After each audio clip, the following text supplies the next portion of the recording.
Hey, welcome to our game theory lesson on dominant and dominated strategies.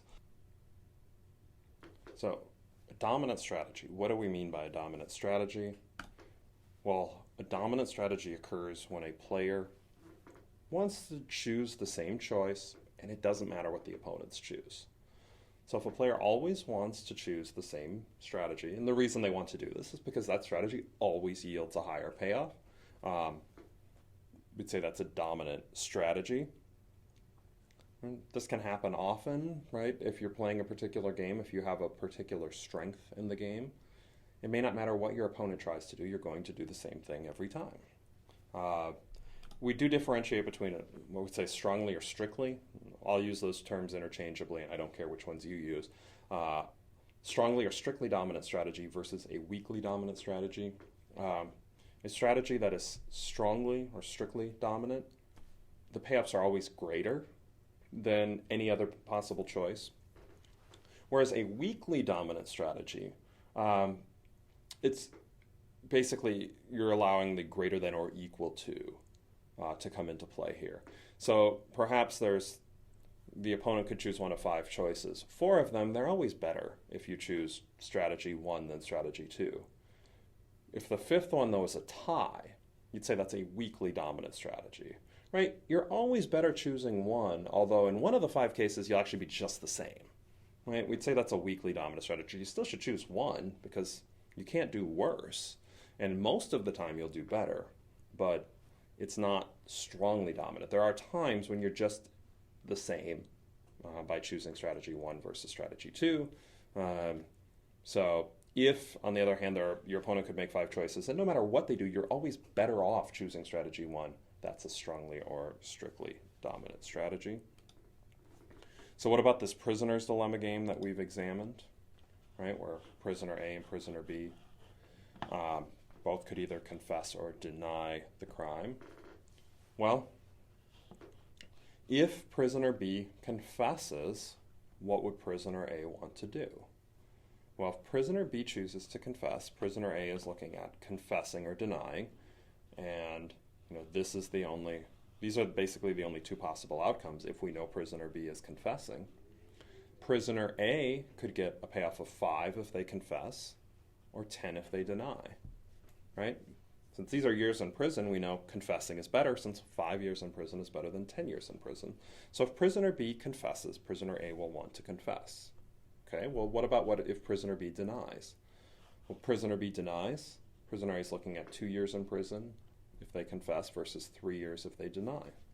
Well, 2 years is better than 3 years. So if we know prisoner B denies, prisoner A will want to confess because they'll get 2 years in prison instead of 3 years in prison. So what we've seen is prisoner A will choose to confess if prisoner B confesses, and they'll also choose to confess if prisoner B denies because they're better both times. 5 years is lower than 10 years. 2 years is lower than 3 years. This is what we'd say is a strongly dominant strategy.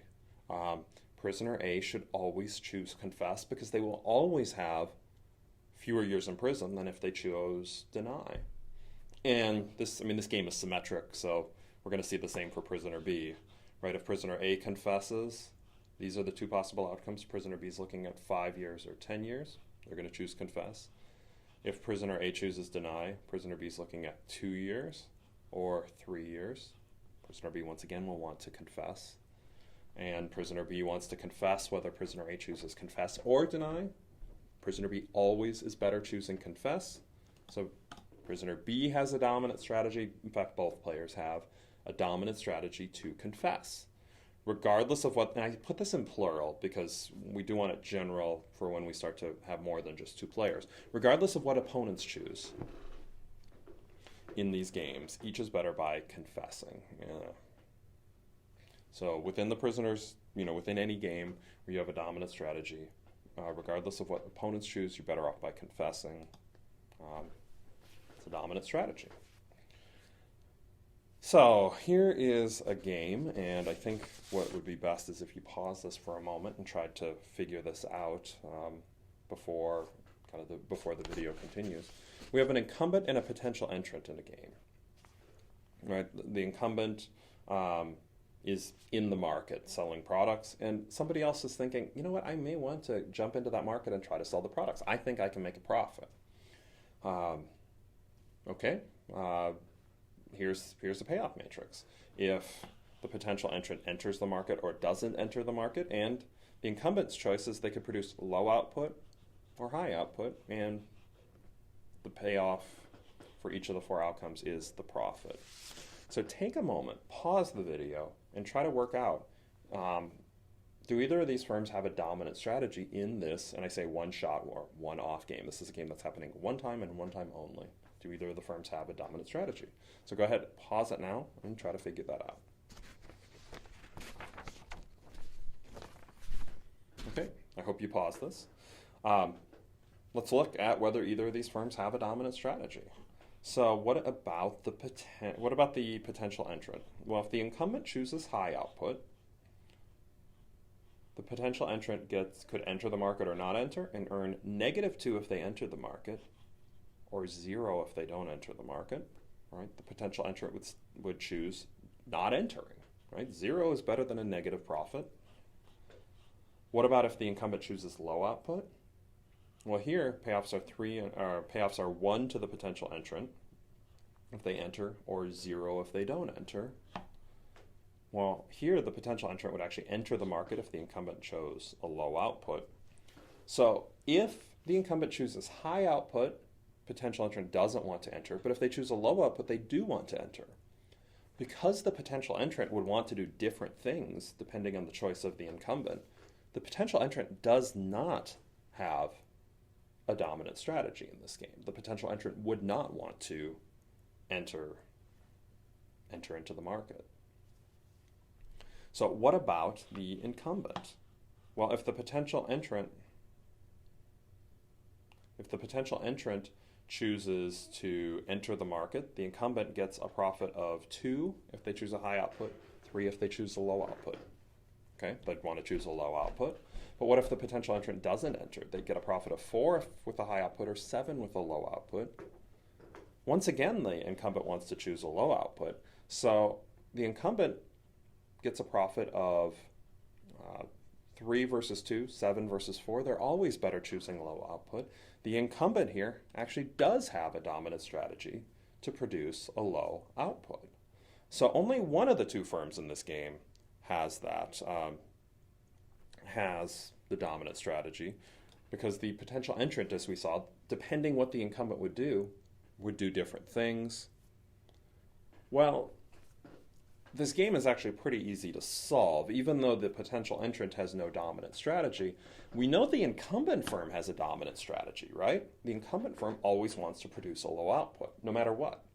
Well, if we know the incumbent firm wants to produce a low output, that means the potential entrant knows the incumbent firm wants to produce a low output. So the potential entrant will be examining the difference in profits between entering the market, which is 1, or not entering, which is 0.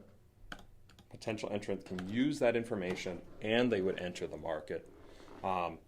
Potential entrant, when one firm has a dominant strategy, they're going to play that. The other firm can just assume it will be followed.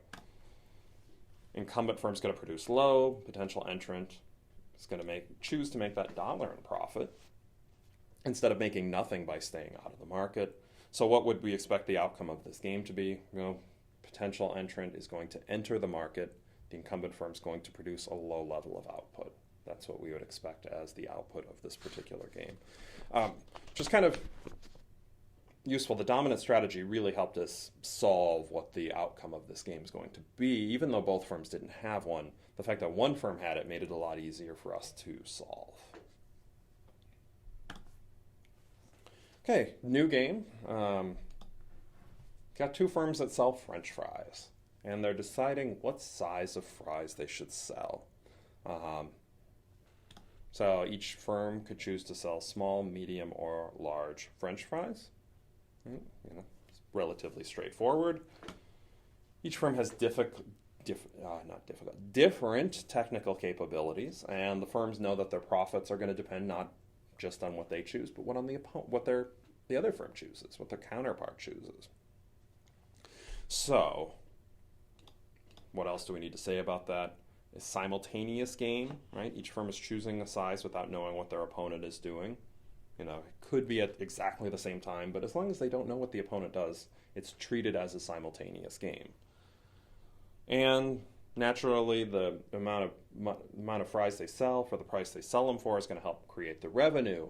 The expenses in producing the fries will be the cost, but those two together help determine the profits, and that's all we care about, right? As we're a firm, we want to know about the profits, and the profits are shown in the payoff matrix, which I'll be putting up momentarily. And what I'd like you to do as your assignment for coming into class the next day is look through this, their dominant strategies, or which firm, if any, or do both firms have a dominant strategy in this game. So this is the end of this video lesson. We're going to pick up on this in class, where we will look at the dominant strategies in the French fry game.